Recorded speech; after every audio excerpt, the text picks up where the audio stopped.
My name is Jen Greenberg, and I wanted to just make this video to share about my story and my testimony with how I was a believer, but also have fallen back in my faith journey and then was re-saved again.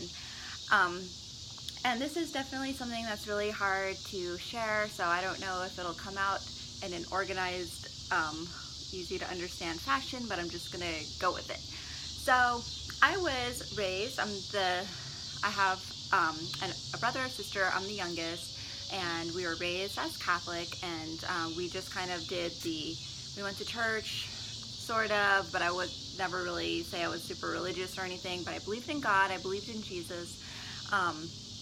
And then I was always a very lonely kid. I didn't have a lot of friends. I was very shy, very reserved, stuck to myself a lot. And I definitely was attracted to attention. So when I became very interested in men at a very young age because I liked the attention.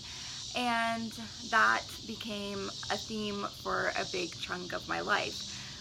I met my husband when I was 15, and we ended up getting married when I was 19 years old, and we've now been married for 15 years. And he's actually the one that introduced me to having an actual relationship with Christ, and just how you can fill that void that sometimes we find ourselves seeking worldly things and filling that void with God instead. So it was probably when I was around 18 that I accepted God into my life, to have that one-on-one relationship rather than religion. And that was a huge turn in my life, and I felt like I got it. I felt like I received Jesus. I felt like, he was the one that was in charge of our life, of our marriage, and everything was great. But everything wasn't really great because I believe that there was still some open doors that I hadn't really fixed or admitted to, and they had to do with my issues with loneliness and that attention-seeking behavior. And it led to a lot of affairs in our marriage. It led to a lot of inappropriate friendships and relationships, and lying and deceit. And it also led to me being very accepting of a lot of things in my marriage, where I just didn't speak up about things. I let a lot of things go, and it just basically, my loneliness turned into allowing apathy to take over in my life. So I just kind of would build up these walls, and I would do that so that I wouldn't feel the pain, I wouldn't feel any hurt from anybody.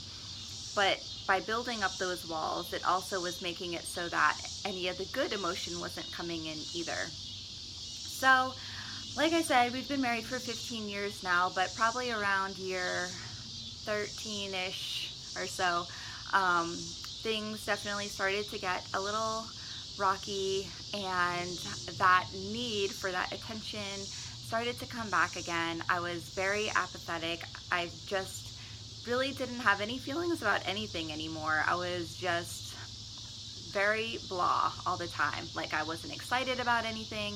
I wasn't overly happy about anything.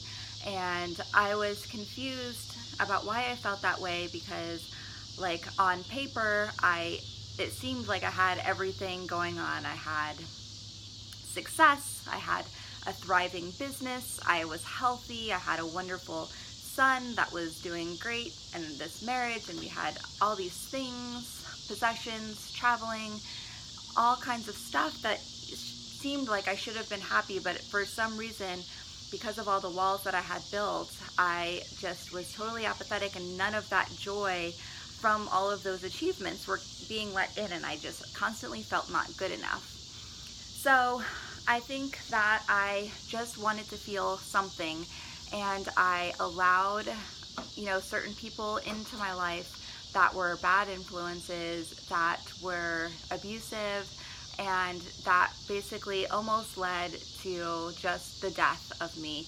Maybe not physically, but certainly spiritually, and my soul was dying out. And I was just in the most dark place that I've ever been, and I really just did not know how to get myself out.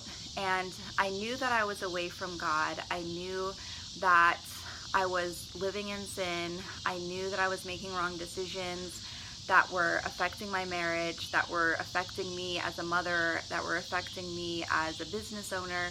And I knew that I was in the wrong place, but I also knew that all those things, I just wanted to feel something, and I was chasing down this trail to find it. And I am here today to be able to share this story and to be able to share my testimony, because I think that God was placing those seeds in my path and in my heart to kind of like wake me up out of this horrible nightmare, to bring me back home to Him. But I just was too far, like I had dug myself into this hole just way too deep, that I just was not receiving any light. And finally, it just came to a point where God literally like arrested me. It was seriously like He came down and like picked me up out of this situation, took me out of the control of some very dark, powerful sources that were controlling me and keeping me from getting back to where I needed to be. And that day, I actually, thanks to my husband and thanks to him actually being able to listen and take action on God's word, we actually had to leave the state and get away from very bad people. And in those 24 hours, I accepted God back into my life, and I knew wholeheartedly right then and there that He is the sole purpose of how and why I got saved again. And I knew that I was forgiven. I knew that I was accepted. And even though I was in the worst, most awful place I had ever been in, I knew that the only person that was ever going to give me the acceptance and forgiveness that I needed was Jesus. And He saved me and brought me back, restored our marriage, restored our family, restored our business. And I know that the root of everything that happened is really from trying to fill those voids in the wrong ways. So that is my testimony. And what I would ask you to do is, if you are ever in a place where you just feel that you are so far gone, so far, like dug yourself so deep that you can't even recognize yourself anymore, I want you to know that there is a God that loves and accepts you, and that will save you, that will literally come and take you from wherever you are, whatever you feel that is so shameful that you cannot even admit it and you can't even recognize yourself. There is a God out there that's going to love and accept you and save you and clean you up and make you good as new. So that is my story. Thanks for watching. Bye.